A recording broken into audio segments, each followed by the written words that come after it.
I think traditions are important because they give us a sense of being rooted and belonging. And that doesn't mean that you're stuck like a fly in amber that cannot change, that cannot move. But there's a lovely Jewish saying, which is, how do you move forward? Well, you illuminate your steps, and you illuminate your steps by knowing where you've come from. That doesn't lock you into that, but it gives you a good solid grounding to create your own path for the future.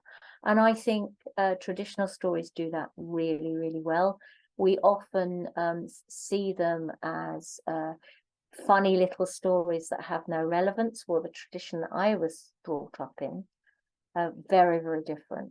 I have to tell you, never ever encountered a story where a woman had to be rescued from a tower until I was about 16, because the stories that I brought up on were, for me, really empowering. And I'm highly dyslexic, so I find huge emails and all of those sort of things really, really complex, really, really hard to deal with.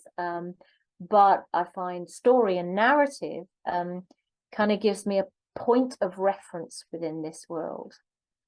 How do you unpeel narrative? Well, primarily by, it's common sense. But what my Bubby used to say is, the thing about common sense is it's not that common. You ask a set of questions: how, why, what, when, who, and you ask these at different points in the story, so that you get a feel for the rhythm of the story, the energy of the story, where the pauses, where the pitch is, where, at what level do you start? What's the emotive arc of this story? What do you want your listener to be feeling at any given point? And by working with the midrash or drash and asking certain questions and doing certain exercises at certain points, you can unlock the answers for you, and a lens for you to look at the story and see what's hidden in plain sight, really.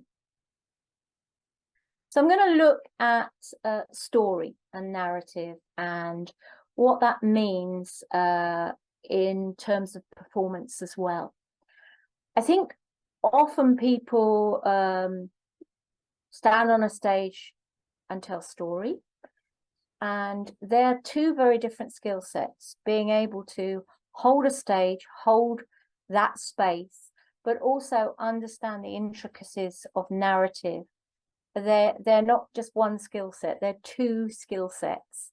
So I'm going to be looking at narrative first, and that is very much through the lens of traditional story. But if you're a storyteller, you need to understand what story is, whether you're telling personal stories, whether you're creating your own stories, or whether you're working with traditional narrative.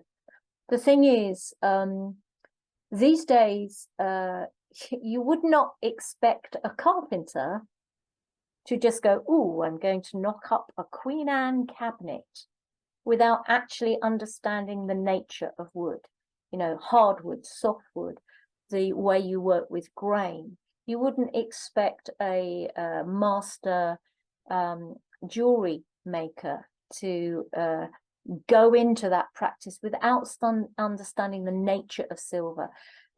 Story is the material. It is the material that we are working with at whatever level. And we need to understand the nature of that material. And the midrash, the techniques, really help you unpeel what is hidden in plain sight. So we'll be looking at wonder tale, which is very dreamlike. We'll be looking at myth and legend, which is quite sacred sometimes. We'll be looking at folk tale, which is much more comedic, how they relate to modern narratives that you're creating yourself. So, for example, often if you want to work with personal story or family story, that can fall really nicely into the category of legend or folk tale if you have a particularly hilarious family. And so we'll be looking at some of the techniques you can use both to unpeel your story so that you make sense of it, but also we'll be looking at techniques that work very well on a stage.